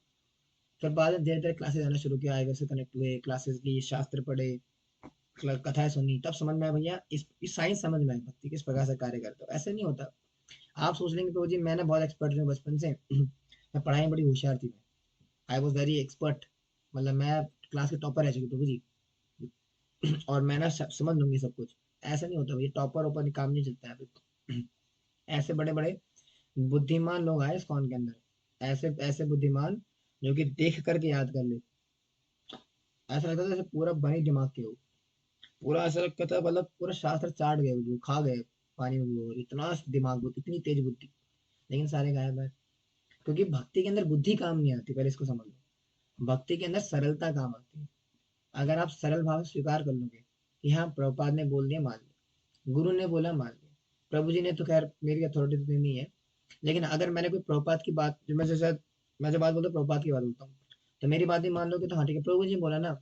अगर कोई गलती हो गई तो बात अलग है। लेकिन जनरली मान ली बात कि हाँ प्रभु जी सही बोल रहे। ये सरलता ना भक्ति में आगे लेकर जाती है, ज्ञान या बुद्धि लेके के नहीं जाती है। ये तो समझना पड़ेगा आपको, तो बहुत ज्यादा ध्यान, बहुत ज्यादा दिमाग लगाने वाले भी भक्ति में टिकते नहीं ज्यादा। याद रखना चीज। तो भक्ति के अंदर बुद्धि कम होनी चाहिए हमारी। अब इसका मतलब ये नहीं कि मतलब पढ़ना नहीं शास्त्र, बोले बाबू जी आपने कहा था बुद्धि नहीं लगानी, अब शास्त्र भी क्या पढ़ने, कल से क्लास में नहीं आ रहे हैं, ऐसा नहीं है। बुद्धि लगाने का मतलब है एक्स्ट्रा बुद्धि नहीं लगानी, कि मतलब प्रभुपाद ने कुछ स्टेटमेंट दिया, उसमें एक्सपेरिमेंट करे बैठ करके, प्रभुपाद ने स्टेटमेंट तो दिया है लेकिन नहीं ऐसे भी हो सकता है, एक्सेप्ट करो उसको, ठीक है, तब आगे बढ़ोगे भक्ति में। अभी कोई ऐसे बोले मुझे आप तो हमारी श्रद्धा तोड़ रहे हो हमारी, आप हमें तो अंधविश्वास की तरफ आगे बढ़ा रहे हो। हाँ, भक्ति के अंदर थोड़ा अंधविश्वास करना पड़ता है आपको। अगेन फिर से बोलूंगा, भक्ति जो योग है इसमें थोड़ा अंधविश्वास, थोड़ा नहीं बहुत करना पड़ता है, अंधा विश्वास करना पड़ता है, बिना अंधा विश्वास करे नहीं होगा आगे। अब बोले प्रभु जी तो आपका आज ठीक है भाई, प्रभु जी बोल रहे हैं हमें अंधभक्त बनाना चाहते हैं प्रभु जी। प्रभु जी ने बोला आज अंधा विश्वास करने इसका मतलब प्रभु जी हमें चाहते हैं कि भाई ये गलत आदमी भाई, ग्रुप लेफ्ट करो अब सारे। वैसे हमारा बैच तो कंप्लीट हो गया है, चलो भैया लीव करो ग्रुप में। नहीं नहीं, अंधा विश्वास समझो इस मतलब अंधा विश्वास गलत व्यक्ति पे नहीं करना है, समझ में आया बात। जैसे बाबा राम जी सब जैसे बड़े बड़े जो सोकल बाबा होते हैं जो जेल में आसाराम बाबा, ये बाबा वो बाबा, इनके ऊपर लोगों ने गलत लोग के ऊपर अंधा विश्वास करा, इसलिए गलत फंस गया। अंधा विश्वास गलत व्यक्ति पे नहीं करना, अंधा विश्वास शुद्ध भक्त पे करना है, क्योंकि शुद्ध भक्त है वो, उसके बाद काम में आएगा वो। ऐसा नहीं कि मेरे को अंधा विश्वास करना है, मेरे पर करोगे तो मेरा फॉलो हो गया मान लो, फिर क्या करोगे। मैं बदल ही हुआ ही कंडीशन हो लो, मैं मेरा भी हो जाएगा फॉलो ऑन, फिर तुम्हारा क्या कर लोगे। आप बोले जी आप तो शुद्ध भक्ति आपको फॉलो ऑन कैसे हो गया। अंधा विश्वास मेरे पे नहीं लगेगा, शुद्ध भक्तों पे लगेगा, आचार्यों पे लगेगा, जैसे हमारे गोस्वामी भगवान, तब जा करके आगे बढ़ते हैं। अभी इग्नोरेंस नहीं है कि भक्ति में श्रद्धा बोलते हैं इसको। श्रद्धा इस लेवल की होनी चाहिए कि मतलब अगर मैं आपको उठा के ना सहारा के रेगिस्तान में फेंका हूँ, सपोज करो, जैसे मान लो अगर मैं शुभम प्रभु को लेकर के बोरे में बंद करके, बोरे में बंद करके इनको सहारा के रेगिस्तान में फेंका हूँ, एकदम सेंटर में, बिल्कुल सेंटर में एकदम बिना पानी बोतल के साथ, तो वहां पर भी जा करके वो हरे कृष्णा कर रहे हो और भगवान से प्रार्थना कर रहे हो कि मेरी रक्षा करें, उसको बोलते श्रद्धा, उसको बोलते हैं हरिनाम में विश्वास। कि आप उस स्थिति में भी, जब जहाँ पे कोई भी नहीं है, नॉट इन सिंगल पर्सन, और आप बैठ कर इनाम ले रहे हो, भगवान से प्रार्थना करें और पूरा श्रद्धा है आपकी, भगवान आके को पानी देके जाएंगे, मेरी रक्षा करेंगे, उसको बोलते हैं भक्ति। तो अब देख लो अपना लेवल कितना है, हमारा लेवल कितना है। अभी बहुत सीखना पड़ेगा, बहुत आगे बढ़ना पड़ेगा, ठीक है। तो धीरे धीरे करके बढ़ेंगे वो, डराने का उद्देश्य नहीं था। आप ये मत समझना पूछे हमें डराते रहते हो हमेशा, डराने का उद्देश्य नहीं है आपको, सिखाने का है। उस सिखाने का प्रयास सीखो, उसे क्या बोलना क्या जा रहा है, समझो उसको, कॉन्सेप्ट समझो। नहीं समझ पाओगे तो फिर वही सेंटीमेंट बन जाएगी भक्ति भी, और फिर 3-4 दिन बाद, एक हफ्ते बाद, एक महीने, साल बाद गायब। इतने सारे भक्त हमारे जान पहचान के, मेरे खुद के जान पहचान के, कुछ माताएं भी रही है, कुछ यूट्यूबर्स भी रहे हैं, फेमस फेमस हमारे इधर ही रहते थे आसपास दिल्ली में, नाम नहीं लूंगा, बड़े यूट्यूबर है वो, माता जी थी। आप तो खैर वीडियो भी डालती हो, आप शायद देखा होगा उनकी वीडियोस। कैसे बताऊं, हो जाता है, नहीं रहता सेंटीमेंट्स, बिना किसी के गाइडेंस से रही भक्ति चलती नहीं है भाई। आपके यूट्यूब पे कितने फॉलोअर फर्क नहीं पड़ता, आप कितने यूट्यूब पे फेमस हो फर्क नहीं पड़ता, आप जाओगे चेंज करोगे इस चीज को, तो वही चीज होती है, ठीक है। आगे बढ़ते हैं। तो आगे ये हो गया। अब आप भगवान बता रहे हैं सत्वगुण का लक्षण बता रहे हैं किस प्रकार चीज होती है, कि सत्वम सुखे संजित रज कर्मणि भारत ज्ञानावृत्त तम प्रमादे संयुक्त। टाइम इतना ज्यादा कैसे हो गया डिवोटीज, 9:50 कैसे हो गए, और 10 ही वर्ष हुए, वाई सो। मैं क्या ज्यादा स्लो बोल रहा हूँ क्या। O son of Bharat, the mood of goodness conditions one to happiness, passion condition one to fruitive action, and ignorance covering one's knowledge parts to madness. कि हे भरत पुत्र, सत्वगुण मनुष्य को सुख से बांधता है। देखो अब बता रहे कि किस प्रकार से जो अलग अलग बाइंडिंग है प्रकृति। मैं आपको बोरिंग तो नहीं लग रहा आज ड्यूटी मेरी आवाज की वजह से, क्योंकि मेरी आवाज आज बहुत खराब हो रही है, आप देख पा रहे होंगे। तो ऐसा तो नहीं बोरिंग हो रही है मेरी क्लास, या मजा नहीं आ रहा क्लास में, ऐसा तो नहीं हो रहा ना। तो देखो हो भी रहा, तो मैं कुछ कर नहीं पाऊंगा उसमें, आपको सुनना ही पड़ेगा। सुनना ही पड़ेगा भाई, क्योंकि मैं अपनी आवाज तो बदल के आ नहीं सकता हूँ, ठीक है। तो ऐसी है तो ऐसे सुनना पड़ेगा। इसलिए इसलिए कहता हूँ ना आपको, जजमेंटल ना होकर के आपको शास्त्र से अटैच होना पड़ता है, होना चाहिए। हाँ, तो अब यहाँ बाबा बता रहे किस प्रकार से अलग अलग प्रकृति के गुण से आप किस प्रकार से जुड़ जाते हो, चिपक जाता है आपके ऊपर। तो सत्वगुण मनुष्य को सुख से बांधता है, ठीक है, बाइंडिंग है ये। रजोगुण सकाम कर्मों से बांधता है, और तमोगुण मनुष्य के ज्ञान को ढककर उसे पागलपन से बांधता है। अब ये जो प्रकृति के 3 गुण है, इस प्रकार से हमें बांध के रखते हैं। किस प्रकार से प्रभु जी, सदोगुण के अंदर सुख आता है ना, सुख आएगा, टाइम से उठेंगे, टाइम से खाएंगे, लिमिटेड खाएंगे, लिमिटेड सोएंगे, लिमिटेड बस से ट्रैवल करेंगे, लिमिटेड डिजायर्स को लेकर के आएंगे, शांति से जीवन जिएंगे, भूखेंगे नहीं ज्यादा। तो ये क्या सतोगुनी जीवन। इसमें क्या है, सतोगुण के अंदर थोड़ा सुख मिलता है, शांति मिलती है। ठीक है। तो वो शांति के कारण का तो उससे अटैच होते थे लोग कि अच्छा तो है प्रभु जी, मतलब प्रभु जी तो नहीं बोले हो, बोले भाई साहब क्या भक्ति करनी है, इतना सही जीवन चल रहा है हमारा, है ना, आराम से खा रहे हैं, मेरी छोटी प्यारी सी बीवी है, मतलब छोटी हुई, मेरी प्यारी सी बीवी है, बहुत ख्याल रखते हैं मेरा, मेरा प्यारा सा बच्चा है, मेरी प्यारी सी नौकरी है, 9 to 5 की जॉब है, सुबह उठ करके मैं, हम दोनों पति पत्नी उठते हैं आराम से, है ना, ओम जय जगदीश हरे करते हैं, योग करते हैं, फिर मैं ऑफिस के जाने के लिए होता हूँ, मेरी पत्नी का किचन में मेरे लिए खाना बनाती है अच्छे से, मेरे पति मेरे बच्चे जो है उठ करके स्कूल जाते हैं सुबह सुबह, मेरी वाइफ मुझे बढ़िया सा खाना बनाती है, इतना अच्छा खाना बनाती है मेरे पास, फिर मेरे को टिफिन तैयार करके देती है, फिर मैं खुशी खुशी ऑफिस जाता हूँ, मेट्रो से जाता हूँ, फिर जा करके यहाँ पे ऑफिस में काम करता हूँ शांति से, फिर शांति से एकदम चुपचाप राम को और शाम को मेट्रो पकड़ करके घर आता हूँ, घर पे आता हूँ, अपनी मेरी वाइफ मेरा इंतजार कर रही होती है, वो कहते आ गए आप, चलिए आइए, आपके लिए मैंने खाना तैयार किया है, क्या बनाया आज, भिंडी की सब्जी बनाई है, अरे वाह क्या बात है, भिंडी की सब्जी है। फिर मैं रेडी शेडी, फिर मैं नहाता धोता फ्रेश होता हूँ, फिर तारक मेहता का उल्टा चश्मा देख करके अपनी पूरी फैमिली के साथ बैठ करके भिंडी रोटी खाता हूँ, लेस ऑयल के साथ, लेस क्या बोलेंगे मसाला वसाले के साथ, शांति से 8 साढ़े 8 बजे हम 8:30 बजे खाना खा करके 10 बजे तक बेड पे सो जाते हैं। कितना अच्छा जीवन है, क्या भक्ति करनी, इतना अच्छा जीवन चल तो रहा है, क्या करेंगे भक्ति करके, अटैच हो गया वो, अपनी पत्नी से अटैच हो गया, बच्चे से अटैच हो गया, नौकरी से attached- इस अटैचमेंट के कारण भक्ति नहीं कर पाता, सबसे बड़ा खतरनाक शत्रु है ये, सतोगुण। एक्चुअली हम इसको इग्नोर करते हैं, कहते हैं भाई सतोगुण तो चीज होती है नहीं नहीं नहीं नहीं, सतोगुण सबसे खतरनाक है। सतोगुण से अगर अटैच हो जाओगे ना तो नहीं निकलती उसके बाइंड, सबसे खतरनाक बाइंडिंग है ये, सुख की बाइंडिंग है, सुख मिल रहा है आपको भाई, शांत जीवन जी रहे हो आप, कौन भक्ति करेगा फिर, भगवान की जरूरत नहीं है आपको, सोचो। बाकी में तो फिर, बाकी में तो बहुत मजा आता है रजोगुण, रजोगुण क्या करेगा, सा काम करो बांधेगा, प्रीति, कॉमर्स वाली प्रीति, प्रीति ने बोला कि सूरज मैं तुमसे बहुत प्यार करती हूँ, तो मैं भी बोलूंगा बस इतनी सी बात, करोड़पति ना तेरा बाप, देख 5 साल के अंदर करोड़पति बन के दिखाऊंगा, ऐसा काम करूंगा, आईएएस का एग्जाम, ये एग्जाम, वो एग्जाम सारा क्लियर करके दुनिया का सबसे रईस आदमी बन के दिखाऊंगा, फिर तेरे बाप के पास आकर बोलूंगा अपनी बीवी दे, अपनी बेटी की शादी कर दे। इस प्रकार से बोलते शुरू भी हो जाते हैं भाई, लग जाते हैं बिल्कुल पागलों की तरह, हिला देंगे, मोड़ देंगे, तोड़ देंगे, फरोड़ देंगे, फट फट, ऐसा करके पूरा जोश में आ करके भैया 4 दिन चलता है जोश ये तो फिर एक, और फिर क्या उसके बाद प्रॉब्लम क्या आती है, पूरी तैयारी करके मेहनत करके क्या करते हैं, प्रीति से शादी करने की तैयारी करते हैं, लेकिन जैसे ही पूरा बड़ा आदमी बन जाते तो क्या पता लगता है, भाई प्रीति की तो शादी होगी पहले से, वो कमल के साथ, सॉरी खुशहाल के साथ, कॉमर्स वाले, बोलेंगे ले, तड़प तड़प के से आह निकलती रही, मुझको सजा दी प्यार की, ऐसा क्या गुनाह किया जो लुट गए लुट गए लुट गए पागल हो गया। ये क्या है रजोगुण, तो रजोगुण की वजह से क्या हुआ, इच्छाएं आई प्रीति को पाने की, तो उससे क्या हुआ, सकाम कर्म ने बांध दिया, इतना सा कर्म करते लोग, है ना, देखा होगा आपने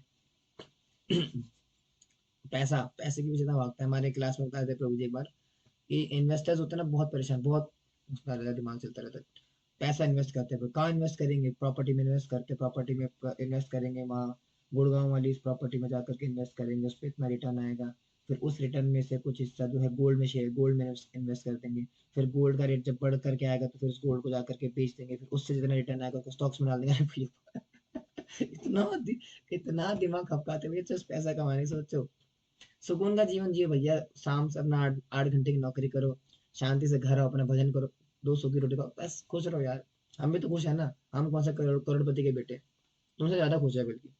तो कहने का मतलब क्या है, रजोगुण बांध लेता है आपको सकाम कर्म से।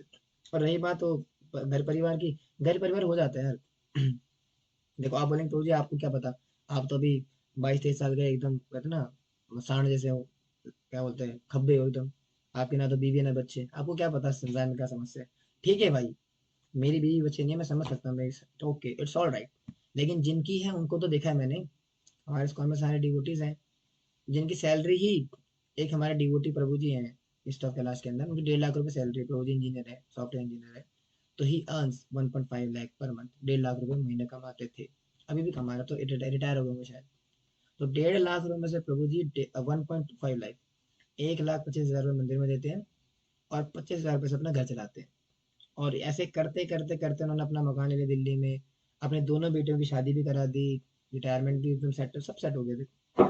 तो एक्चुअली क्या है, ये रिक्वायरमेंट हमारे दिमाग के अंदर है और कुछ नहीं। अदरवाइज मैं खुल्लम खुला बताऊं आपको, देखो मैं भी दिल्ली शहर में रहता हूँ, दिल्ली शहर में रहते हुए भी ना 25-30 हजार मैक्स मैक्स, 25 हजार के अंदर भी ना एक आम आदमी आराम से गुजर बसर कर सकता है भैया, साफ सुथरा कर सकता है। शादीशुदा व्यक्ति कह रहा हूँ, अकेला आदमी 10 हजार में कर लेगा, अकेला आदमी 10 हजार में भी निपटा लेगा। मेरे ऐसे लोगों को है सिंगल, शादीशुदा व्यक्ति की बात करूँ मैं, 25 हजार में निकल जाता है यार, इतना क्यों करना है। महंगी महंगी साड़ी लेनी है, महंगे कपड़े लेने, कपड़े में इतना खर्चा करते लोग। मेरे को तो लेके आनी होती है भैया, मेरा छोटा भाई है, आए दिन को नए कपड़े ले आता है। भैया इतना कपड़ा क्या पहनना है यार, अंदर वही गंदगी है, मल मूत्र भरा पड़ा है, कौन सा तुम्हारे अंदर वो कुछ सेंटो में इतना खर्चा करते हैं। ये परफ्यूम, मेरे को आज तक समझ में नहीं आया परफ्यूम में और डिओड्रेंट में फर्क क्या होता है। मेरे छोटे भाई ने बताया था मुझे, मेरा नहीं, मेरे दोस्त ने बताया था। तो एक्चुअली क्या था, मेरे को उसने डिओड्रेंट गिफ्ट करा था बर्थडे बहुत साल पहले। अब उस डिओड्रेंट को मैं कपड़े के ऊपर लगा रहा था, रेडी हो गया कपड़ा पहन करके, उसको अच्छी अच्छी बस चला गया, मुझे क्या पता क्या होता है वो। उसने मुझे पता भाई डिओड्रेंट है ये, जिसको शरीर के अंदर लगाते हैं। मैंने बोला शरीर के अंदर कौन लगाता है, कहते हैं डिओड्रेंट। ले भैया, क्या है ये मुसीबत लेके आ गया तुम्हें साथ, अगले मन मत दी मुझे। ठीक है, तो खैर कहने का मतलब क्या है कि इतना नहीं करना चाहिए, अत्याहार है अत्याहार। भक्ति के एक्चुअली डिवोटीज को नहीं करना, कम से कम डिवोटीज ना करे। आप लोग जो प्रभुपाद आश्रम में या कोई भी डिवोटी है, डिवोटीज को नहीं करना चाहिए इतना अत्याहार। अपना 8-9 घंटे की नौकरी करो शांति से, अगर कर रहे हो तो मैक्स मैक्स 9 घंटे की नौकरी करो, शांति चुपचाप शांति से जाओ, अपना काम करके आओ, घर में आओ, भजन करो, बस गीता क्लास में, इतना नहीं पाए टेंशन। फिर बोलेंगे प्रभु जी, फिर घर पर कैसे चल जाता है। जो 16 माला 4 नियम कर रहे हैं ना, खुल्लम खुल्ला बोल रहा हूँ, सबके साथ रिकॉर्डिंग भी हो रही है, जाए यूट्यूब पे, खुल्लम खुल्ला बोल रहा हूँ। जिसने भी माला पकड़ करके जय श्री कृष्ण चैतन्य बोल दिया, और ओ नमो विष्णुपाद, क्या बोलते हैं, नमो विष्णुपाद है कृष्ण विष्णु बोल दिया, और 16 माला कर रहा है, 4 नियम पालन कर रहा है, उसको जीवन में कोई कमी नहीं होने वाली।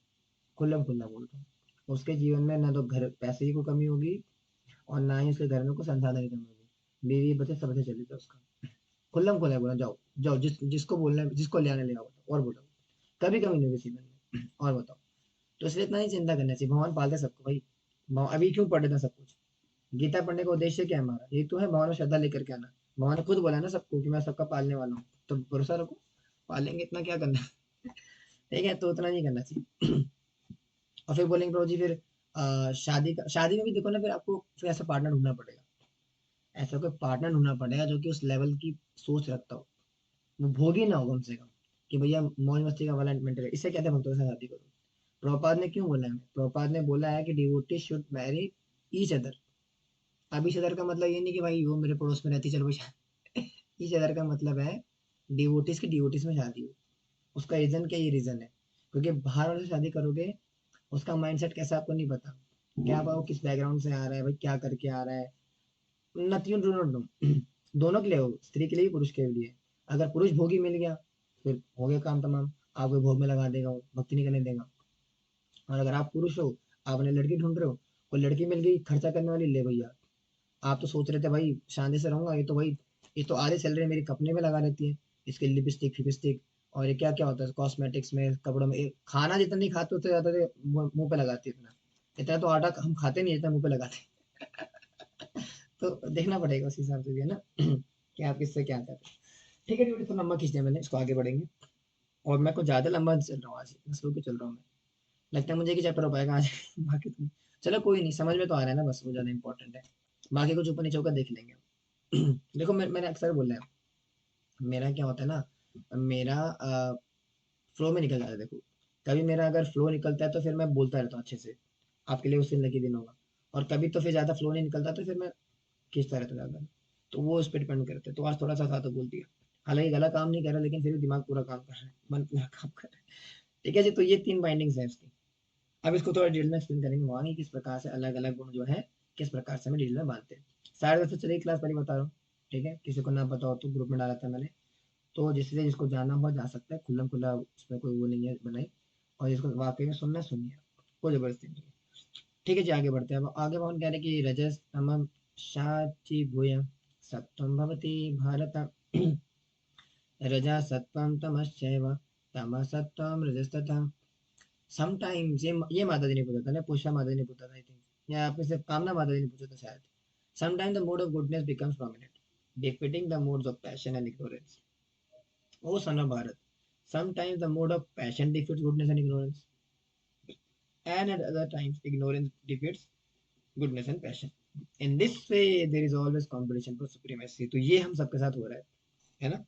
हे भरत पुत्र, कभी कभी सतोगुण रजोगुण तथा तमोगुण को परास्त करके प्राधान बन जाता है, तो कभी रजोगुण सतो तथा तमोगुण को परास्त कर देता है, और कभी कभी ऐसा होता है कि तमोगुण रजोगुण तथा सतो को परास्त कर देते हैं। इस प्रकार से भैया मतलब मोटा मोटा यानी कभी कभार क्या होगा, आपने नोटिस करा होगा माला करते समय आपके मन में आता होगा, आज तो भैया मैं 16 माला सुबह की कर ली है प्रभु जी, आज करके सारे काम भी निपट गए ना, बर्तन धो दिए, झाड़ू भी मार दिया, पूरा गैस साफ, बस अब सारा कर दिया प्रभु जी, 12 बजे तक मैंने सारा कर काम निपटा दिया। अब क्या करूंगी मैं? अब माला पकड़ करके 16 माला फिर करूंगी, 32 माला करनी है आज। आज तो भैया वही, आज तो शुद्ध बन के दिखाऊंगी। ठीक है, बैठो 16 माला करने बैठोगे, जैसे ही बैठोगे अगर तो आपकी शादी, आपका कोई बच्चा बोलेगा, बच्चा चलने लगे, जैसे ही माला पकड़ोगे रोएगा, वो कहता है अरे यार इसको क्यों रोना था भैया, चल ठीक है इसका डायपर बदलो बैठ करके। तो ठीक है, डायपर बदला, फिर दोबारा आ गए, फिर माला पकड़ने बैठे, तो ससुर ने बोल दिया, सास ने बोल दिया भाई थोड़ा 1 कप चाय पिला दो, लो भैया। तो मतलब कहने का मतलब क्या है कि रजोगुण पे आ जाएगा, कभी सत्वगुण का प्रभाव ज्यादा हो जाएगा, रजोगुण में पड़ जाएगा, नींद आ गई मान लो, आपने सोचा, मान लो पुष्पा माता जी सोचा कि आज तो सुबह 5 बजे उठ करके माला करूंगी, ला संकल्प ले लिया, उठ गए, जो 5 बजे उठ भी गए, 4:30 बजे उठ गई, नहा धो करके अपना 5 बजे बैठ के माला करने, और आज तो पूरा माला करेंगे, 16 माला एकदम एकदम साथ हो गए। जैसे ही माला पकड़ी, हरे कृष्णा कृष्णा कृष्णा हरे हरे, हरे राम, राम राम राम राम राम राम राम राम राम राम, हरे हरे हरे। तो नींद आ गई, तमोगुण हावी हो गया। ठीक है, फिर रजोगुण कभी आ गया, मान लो कि आप माला करे थे, एकदम से जो है आपके पति जा रहे थे ऑफिस के लिए, बोले मैं, मान लो झगड़ा हुआ किसी बात को, और उन्होंने दरवाजा जोर से बंद कर दिया, खैच छट कहते, अकल नहीं है तुमको जरा से भी, माला करी बैठ करके हमें कितना जोर से दरवाजा बंद करके जा रहे हो, भड़कड़िया आदमी। रजोगुण आगे, माला करे, माला पकड़ के बैठे हो लेकिन पति को गाली पकड़े, बताओ, तो रजोगुण आ जाएगा एक बार। तो भगवान कहने की तीनों चीजें लगी रहेगी, कभी सतोगुण हावी हो जाएगा, रजोगुण तमोगुण खत्म हो जाएंगे, मतलब बैठ जाएंगे, कभी रजोगुण हावी हो जाएगा, सतोगुण तमोगुण बैठ जाएगा, और कभी तमोगुण हावी हो जाएगा। तो ये प्रकृति का प्रभाव चलता रहता है। लेकिन बोले तो इसका उपाय क्या है? फिर उपाय वही है जो आप करते हो रोज, हरे कृष्णा, हरे कृष्णा करने से ही जाएगा ये। ठीक है जी, आगे बढ़ते हैं। आगे भगवान कह रहे हैं कि सर्वद्वारेषु देहिस्मिन् प्रकाशः उपजायते, ज्ञानं यदा तदा विद्यां वित्ति वित्तिवृतं सत्त्वमितो। The manifestation of the mood of goodness can be experienced when all the gates of the body are illuminated by knowledge. तो कह रहे हैं कि सतोगुण के अभिव्यक्ति को तभी अनुभव किया जा सकता है जब शरीर के सारे द्वार ज्ञान के प्रकाश से प्रकाशित होते हैं। अब भगवान बताएंगे यहाँ पे किस प्रकार से अलग अलग गुण में स्थित हो सकते हो, या क्या अलग अलग गुण में किस प्रकार से व्यक्ति स्थित होता है। अब सतोगुणी व्यक्ति कैसे होता है, यानी कि शरीर में जो हमारे द्वार होते हैं, कितने द्वार होते हैं डिवोटीज, हाँ nine gates are there in our body, comment में लिखो, कमेंट में लिखो। हमारे शरीर के अंदर कितने द्वार होते हैं? 9 गेट्स, वेरी गुड, है ना? 2 नाक 2 कान, पूरा बताया आपको। सो भगवान बोल रहे हैं कि जब ये 9 के 9 द्वार प्रकाश इनमें प्रकाशित हो, प्रकाश प्रकाशित हो। अब इसका मतलब क्या है कि एलईडी लगा लूं, रोज एक 100 वाट का बल्ब लेके आ जाते हैं, नाक में घुस लेते हैं आप ऐसे करके, ये लगा के रखते हैं। नहीं, वो नहीं कह रहे आप, प्रकाशित का मतलब तो ज्ञान, यानी कि आपको पता होना चाहिए किस प्रकार से कार्य करते हैं। एग्जाम्पल के लिए, जैसे हमारा लिंग है, मतलब हमारा जो प्राइवेट पार्ट है, सेक्सुअल ऑर्गन, आप उसके उसकी अपनी बहुत बड़ी कहानी है, शास्त्र में बतेरी पड़ी चीजें। लेकिन उसका सबसे बड़ा एक जो लॉजिक आता है वो क्या है, जीवा, पेट और जड़ेंद्रिया, ये तीनों चीजें एक लाइन में आती है, आयुर्वेद बताता है। कभी नोटिस करना कि आपका सेक्सुअल ऑर्गन, आपका पेट या नाभि जो जो सेंटर होता है वो, और आपकी जीवा, ये पूरी आती है एक लाइन के अंदर, सीधी रेखा के अंदर। क्यों प्रभु जी, ये तो इसमें क्या नई बात है? इसका रीजन भैया, इसका पूरा लॉजिक है। लॉजिक क्या है कि ये तीनों इंद्रियां कनेक्टेड हैं। अगर किसी व्यक्ति की जीवा इंद्रिया कंट्रोल में नहीं है, खाना पीना बहुत पसंद है जी, गोलगप्पे बल्ले फाफड़े चाट फाट ये वो, तो उससे क्या होगा, जीवा इंद्रिया नियंत्रण में ना होने से उधर, कभी है नेटवर्क सेक्शन में बहुत डिटेल में दिया हुआ है, कभी मौका मिलेगा तो संडे क्लास में डिस्कस करेंगे, बहुत प्यारे प्यारे वर्सेस के अंदर, हमारे वक्त शासन में चल भी रहा है अभी। तो जीवा कंट्रोल लेट है आपके पेट के साथ, अगर जीवा कंट्रोल में नहीं आएगी तो पेट भी कंट्रोल में नहीं आएगा। और मान लो अपने कंट्रोल में नहीं था, मान लो कि कामना माता जी मतलब किसी भी शिवम प्रभु को जो है छोले भटूरे बड़े पसंद है, मान लो है क्लास में आज, चले गए शायद, ठीक है, मान लो छोले भटूरे बहुत पसंद है, अच्छा है क्लास में, तो छोले भटूरे जीवा कंट्रोल में नहीं है ना, खा लिया। अब बोले प्रभु जी थोड़ी ना आते भाई, प्रभु जी तो कहाँ रहते, दिल्ली में, मैं कहीं और रहता हूँ, है ना। कौन दिख रहा है प्रभुपाद आश्रय, अरे कोई नहीं यार, देखते खाते आराम से रोटी, छोले भटूरे खा लिए, जीवन नियंत्रण में नहीं है। अगर छोले भटूरे नियंत्रण में नहीं है तो कहाँ गए फिर, पेट में गए। अब जब पेट में गए तो फिर तो भैया वहाँ पे तो कुश्ती चल रही है, फिर वहाँ पे ग्रह युद्ध हो रहा है पेट के अंदर। अब वो जो ग्रह युद्ध का फल मिलेगा सुबह, जब जाओगे पेट खाली करने के लिए, फिर वहां पे गृह युद्ध होगा। वहां बाथरूम में गृह युद्ध होगा, फिर निकलेगा, अरे अरे निकल नहीं रहा भैया, खच खच का पूरी जान लगा देगा फिर, तो कंट्रोल में नहीं है। अब जब खाना ज्यादा खा लोगे ना, अब उससे क्या होगा, जीवा जड़ इंद्रिय, भूख की वृत्तियां जाग जाएगी, फिर नीचे के ऑर्गन फिर हिलने लगते हैं, फड़फड़ाने लगते हैं, तो यानी कि पूरी जो लाइन में कनेक्टेड है। इसलिए जब तक जीवा को नियंत्रण नहीं करोगे, पेट नियंत्रण में नहीं आएगा, सब कुछ कनेक्टेड है। किसी एक भी इंद्रिय से अगर ज्यादा कुछ आपने कंज्यूमेंस कर ली, तो दूसरे इंद्रिय में इन्फ्लुएंस होती है। तो इसलिए भगवान कह रहे हैं यहाँ पे कि, सॉरी भगवान तो कह रहे थे प्रकाश, प्रकाशित कैसे होगी, इसको ज्ञान को लेना पड़ेगा, किस प्रकार से मेरी कौन सी इंद्रिय कैसे प्रभावित हो रही है, उसका उपाय क्या है। आप उपाय बोलेंगे तो जो उपाय वही बस सिंपल, प्रसाद खा करके। डिवोटी के इसमें क्या है, प्रसाद, प्रसाद खाने से चीज समस्या सॉल्व हो सकती है। इसलिए तो कहते हैं ना कि महाप्रसादे गोविंदे नाम ब्राह्मणी वैष्णवी स्वल्प पुण्यवताम राजन विश्वास शरीर विद्या जल जड़ेन्द्रियता काल जीवे फैल विश्व सागर तार मध्य जीवाति लोग माया सुधर मटी ताके जी ताकतिन संसार कृष्णा बड़ा दया करे बारी जीवन है सा प्रसाद, बहुत लंबी प्रार्थना है। तो उसमें क्या कह रहे हैं, कह रहे हैं कि जड़ इंद्रिय, इंद्रिय जड़ है, और प्रसाद आपकी कृपा, प्रसाद से इससे संभव है। तो इसलिए भगवान का प्रसाद कोई मामूली चीज नहीं है। भगवान का प्रसाद खाने से इतनी बड़ी कृपा होगी आपको, आपकी जीवा इंद्रिय नियंत्रण में आ जाएगी। नोटिस करना, अभी अभी तो शायद नहीं हो रहा होगा, लेकिन भविष्य में होगा, जब बहुत सालों तक तपस्या करके साधन अच्छे से कर करके जब प्रसाद खाते रहोगे ना लगातार, रेगुलर बेसिस पे भगवान का, तो एक समय आता है आपको नोटिस करोगे कि आपकी इंद्रिय नियंत्रण में आ रही है वास्तव में, जीवन नियंत्रण में आती है। पहले छोले भटूरे जो पहले खा करते थे, अब छोले भटूरे वो अच्छी बात नहीं लगती, उसमें मजा नहीं आता, क्योंकि प्रसाद ने कंट्रोल कर दिया किसी बात। फिर जब जीवा कंट्रोल में आ गई, तो खाना पीना कंट्रोल में आ जाएगा उधर, और फिर जब वो कंट्रोल में आ गया तो नीचे वाली भी कुछ हद तक कंट्रोल में आ जाएगी। लेकिन याद रखना, जो नीचे वाला पार्ट है वो बहुत खतरनाक है। वो इतना खतरनाक है, इतना खतरनाक है कि ये दो कभी परास्त कर देते कई बार। कई बार ऐसा भी होता है कि मान लो आपने फास्टिंग करी किसी दिन, तो जीवा से फास्टिंग कर लोगे आप तोड़ मरोड़ के, उधर से भी कर लोगे तोड़ मरोड़ के, लेकिन नीचे वाला बहुत पकड़ आता है, खास करके यंग एज के अंदर बहुत पकड़ आता है, तो उसमें बहुत मुश्किल है। फिर उसका भी उपाय क्या है? उसका उपाय भी यही है, भगवान के चरण कमलों पे कंतर पुकोटि कमनीय विशेष शोभा, तो भगवान की जब उसके दिव्य रूप का चिंतन करना, भगवान की लीलाओं में इतना एब्जॉर्प्शन आ जाएगी, तब जा करके वो चीज आएगी। खैर वो लंबी कहानी है, लेकिन समझ गए ना, ज्ञान सत्वगुण किस प्रकार से आएगा, इस प्रकार से आएगा। आगे बढ़ते हैं, सत्व रजोगुण चर्चा करते हैं कि लोभ प्रवृत्ति अम्भ क्रमणाश आस्पिरा रजस्त्यानि जायन्ते वृत्त भरतशव।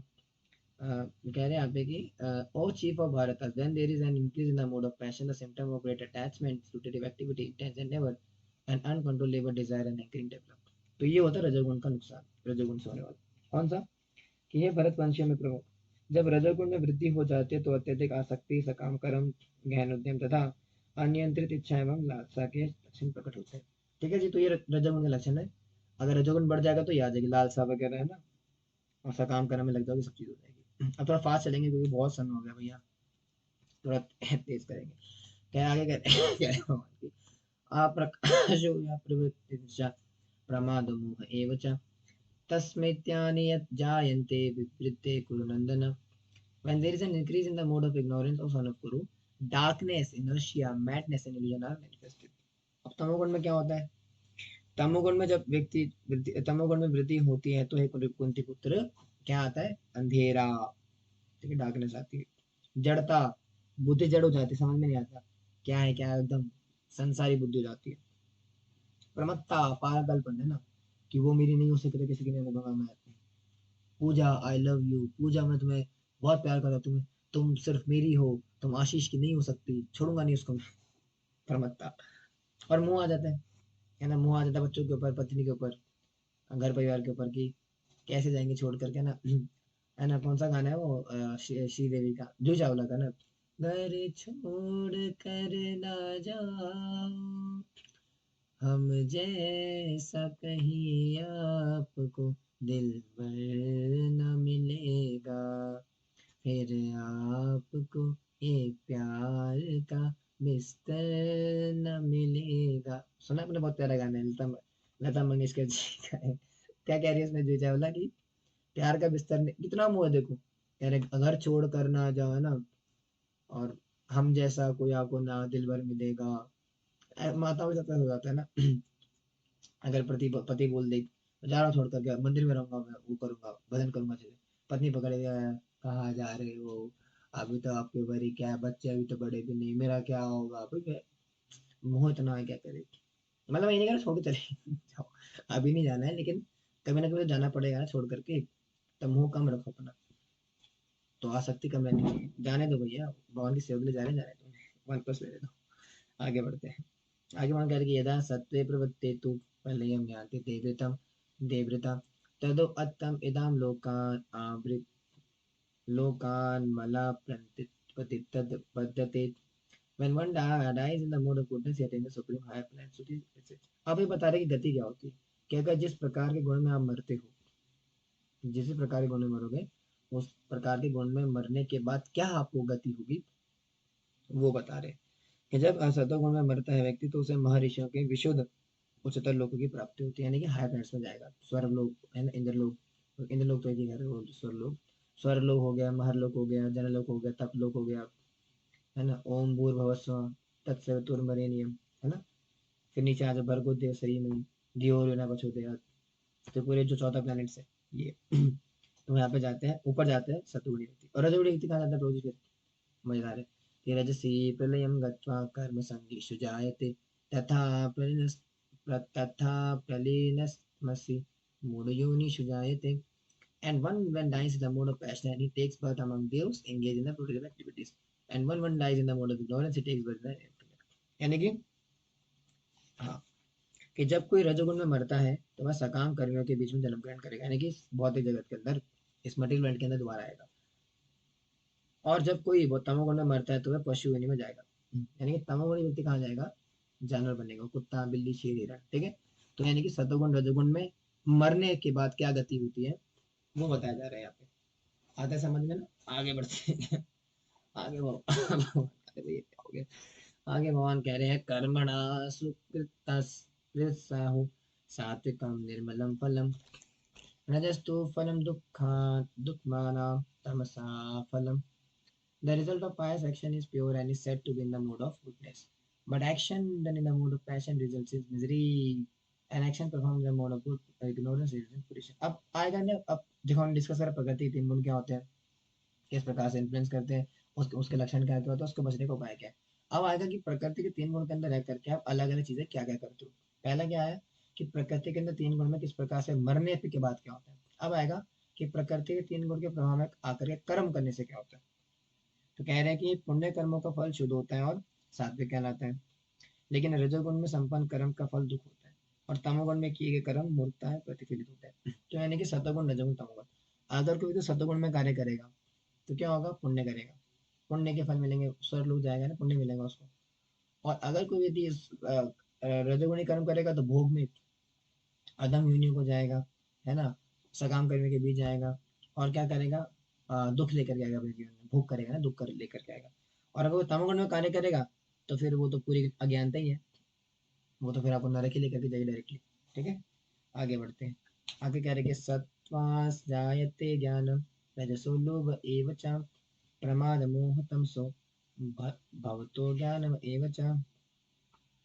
कह रहे हैं कि from the the mode of goodness, real knowledge develops. From the mode of passion, greed develops. And from the mode of ignorance develops foolishness and madness and illusion.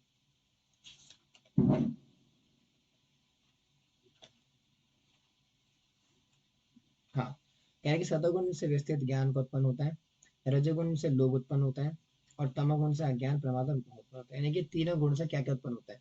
सतोगुण से आता है ज्ञान, सतोगुणी व्यक्ति शांत रहेगा ना, सरल जीवन जिएगा, तो सरल जीवन जीकर क्या करेगा, ज्ञान को अर्जित करेगा। रजोगुणी व्यक्ति क्या करेगा, कर्म में लगेगा, भूख करेगा, एंजॉय करेगा लाइफ को।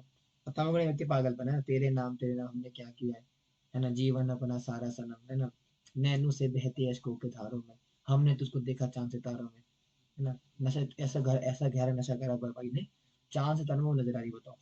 इतना इतना कौन पागल होता है यार। इसको बोलते हैं प्रमाण, तमोगुण। अब भगवान बता रहे हैं यहाँ पे कि कोई व्यक्ति, आप जा भी रहो सारे, बोर हो गए क्या, तीन लोग चले गए सर। खैर, ठीक है, देखिए जाने तो जो जा रहे हैं। आप बता रहे हैं भगवान, हम तो अपना करेंगे भाई, फिनिश करके रहेंगे। अब भगवान बता रहे हैं कि किस प्रकार से जो है गति होती है व्यक्ति की, जो कि अलग अलग गुण में होता है। क्या कह रहे हैं कि ऊर्ध्व गच्छन्ति सत्पथा, मध्य तिष्ठन्ति राजसा, जगन्या गुण वित्तिस्था, अधो गच्छन्ति तामसा। Those situated in the mode of goodness gradually go upward to the higher planets.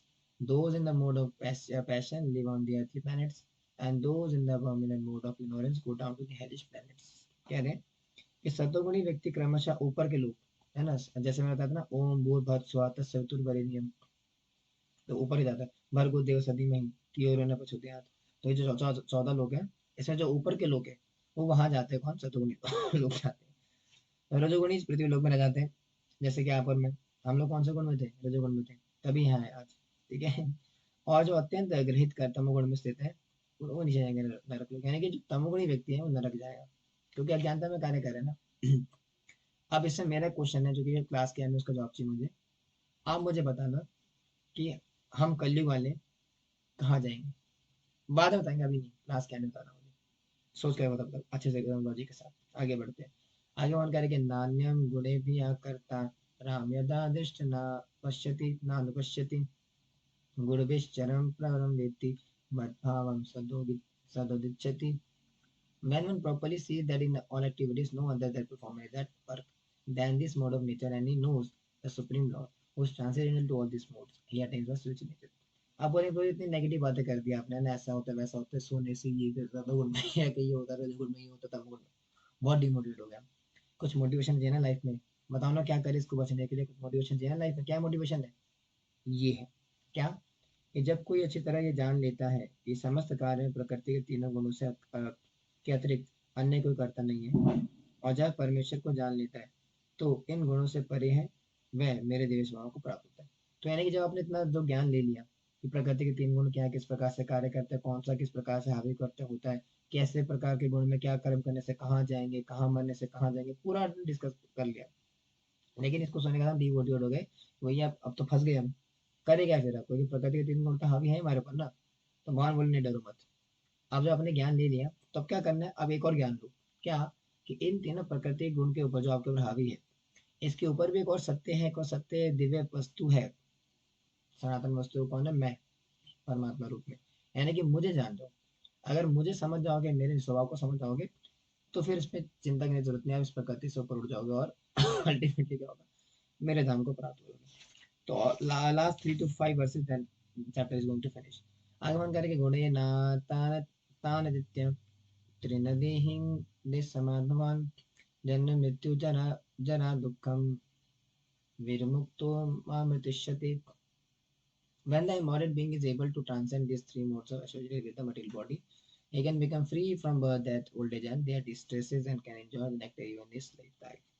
तो भगवान कह रहे हैं यहाँ पे कि अ, जब देहधारी जी भौतिक शरीर से संबंध इस तीनों गुणों को लांघने से समर्थ होता है, तो वह जन्म मृत्यु बुढ़ापा तथा उनके कष्टों से मुक्त हो सकता है, और इस जीवन में अमृत का भोग करता है।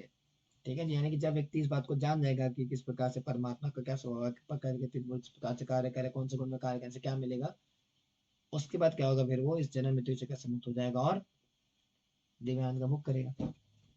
तो जब अर्जुन ने ज्ञान सुना, तो अर्जुन ने भी भगवान से कुछ पूछा।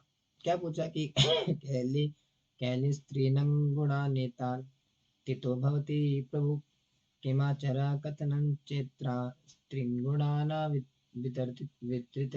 Arjun inquired, O my dear Lord, by which symptom is known one known who is transcendental or to these three modes? What is his behavior and how does it transcend the mode of nature? वही question जब भगवान ने third chapter में पूछा, second chapter के अंदर अर्जुन ने पूछा कि भगवान जो इन तीनों गुणों से परे है, वह किन लक्षणों उसके द्वारा जाना जाता है, उसका आचरण कैसे होता है, और प्रकृति गुणों को किस प्रकार पार करता है, वही सेम सवाल। यानी कि अगर कोई व्यक्ति मान ले प्रकृति गुणों के परे जा चुका है, तो प्रकृति के परे परे जाने वाला व्यक्ति कैसे गया वहां तक, ठीक है, वो उसके लक्षण क्या है ना, कैसा आचरण होगा उसका। यानी कि व्यक्ति आपने बता दिया प्रभु जी कि ये प्रकृति के 3 गुण है, इसमें लोग ऐसे सत्वगुण में ऐसे होते हैं, रजोगुण में ऐसे होते हैं, तमोगुण में ऐसे होते हैं, इस प्रकार के कार्य करते हैं, ऐसे इस प्रकार के कार्य करने से फिर वहां जाएंगे, ऐसा करेंगे, वैसा पूरा बता दिया। लेकिन क्वेश्चन में भी यही है कि जिसने इन 3 गुणों को पार कर लिया, उसके लक्षण उसके उसके लक्षण क्या है, वो कैसे बोलता है, उसका कैसा आचरण होता है, व्हाट अबाउट हिम, तो वो ना उसको बताएंगे यहाँ पे 5 वर्ष के अंदर। बता रहे कि शिव भगवान उवाचा प्राकर्षम च प्रवृत्तिम च मोह एव च पांडव न द्वेष्टि स प्रवृत्तानि न निवृत्तानि कांक्षति उदासीनवदासीनो यो गुणो न विचालयत् गुणा वर्तन्ते इत्थेनाम युवनिष्ठिष्ठन्ति नैकृतं समा दुःख सुखस्त्वता समालोष्टाम कंचन तुल्या प्रिया प्रियो धीरस् तुल्य निंदात्म संसुति मानपमानयुस्तुल्यस् तुल्यो मित्रारिपोक्षया सर्वारंभा परित्यागी गुणातीत स उच्यते। तो ये सारे कुछ क्वालिटीज उस व्यक्ति के जो कि इस भौतिक प्रकृति के परे जा चुका है।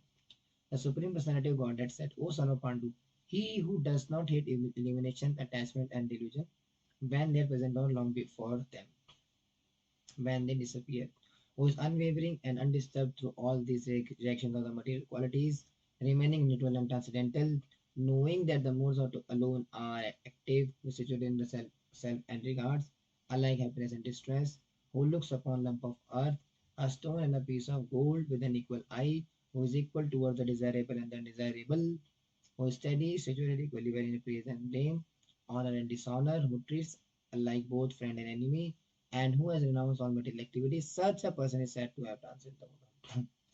अब बोले प्रभु जी बंद कर दो किताब, ये ना ये ज्यादा हो गया। भाई भगवान बोले मैं क्या करूँ। तो भगवान कह रहे कि कौन व्यक्ति है जो कि प्रकृति गुणों को पार कर चुका है, कैसा होता है वो।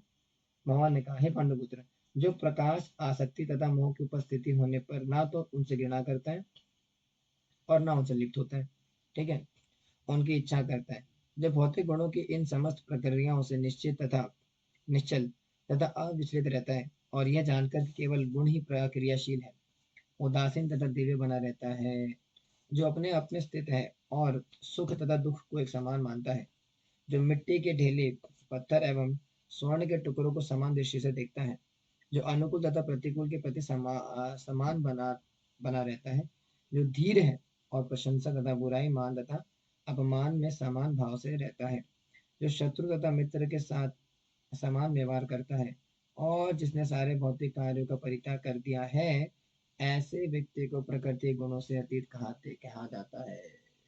ठीक है जी। तो इस लेवल तक आओगे तब मानेगी कि प्रकृति के 3 गुणों के परे हो। यानी कि जैसे मान लो अगर पुष्पा माता जी रास्ते से जा रही है, सड़क से जा रही है, और उनको रास्ते में बहुत ही महंगा हीरो का हार नजर आता है। हीरो मतलब वो डायमंड्स का, हीरो मतलब वो हीरो नहीं। तो क्या होगा माता जी के साथ, मतलब माता जी का भक्त होंगे तो उनको नहीं होगा, लेकिन एक साधारण स्त्री क्या करेगी, बोलेगी इतना सुंदर हार है यार, आस पास व्यक्ति को देख तो नहीं रहा, कैमरा तो नहीं लगा, ठीक है कोई नहीं देख रहा, चुपके से जाएगी, साड़ी के पल्ले में छुपा करके बेचेंगे। भगवान कह रहे नहीं नहीं नहीं नहीं, गलत बात, ऐसा नहीं करना है। प्रकृति 3 गुणों के जो परे व्यक्ति होगा वो ऐसा काम नहीं करता। जब इस लेवल तक आप आ जाओगे कि कुछ महंगी वस्तु रस्ते पड़ी है, मान लो कि आप रस्ते जा रहे हो और 50,000 की गड्डी पड़ी है सामने, और वो गड्डी आपको आकर्षित नहीं कर रही, तब मानेंगे कि आप प्रकृति 3 गुणों में परे हो, तब जा करके। तो सोचो कितना हाईएस्ट लेवल है, तो थोड़ा सा उसको समझना पड़ेगा। ठीक है, तो वो चीज़ है। लेकिन होगा कैसा, हम प्रभु जी आप बोलेंगे प्रभु जी इतना आसान तो है नहीं ना कर पाना, कि कैसे कोई व्यक्ति रास्ते में जा रहा है और उसको 50,000 रुपये की गड्डी मिली और उसको उठा भी नहीं रहा, ऐसे कैसे, इतना संयम कैसे ला सकता है कोई। कोई उपाय लगेगा ना उसके लिए, उसके पीछे कुछ बैकअप होना चाहिए, कुछ साधना, कुछ कुछ होना चाहिए ना। तो ये करना पड़ेगा उसके लिए, क्या, ये माम चायो विचारिणे भक्ति योगे न सेवते सा गुणान समतीत्येतान ब्रह्म भूयाय कल्पते। तो ये करना पड़ेगा आपको। One engages in full devotion service, unfailing in all circumstances, at once transcends the mode of nature and thus come to the level of Brahma। कि जो समस्त परिस्थितियों में अवस्थित भाव से पूर्ण भक्ति में प्रवृत्त होता है, वह तुरंत ही प्रकृति गुणों को लांग जाता है और इस प्रकार ब्रह्म के स्तर तक पहुंचता है।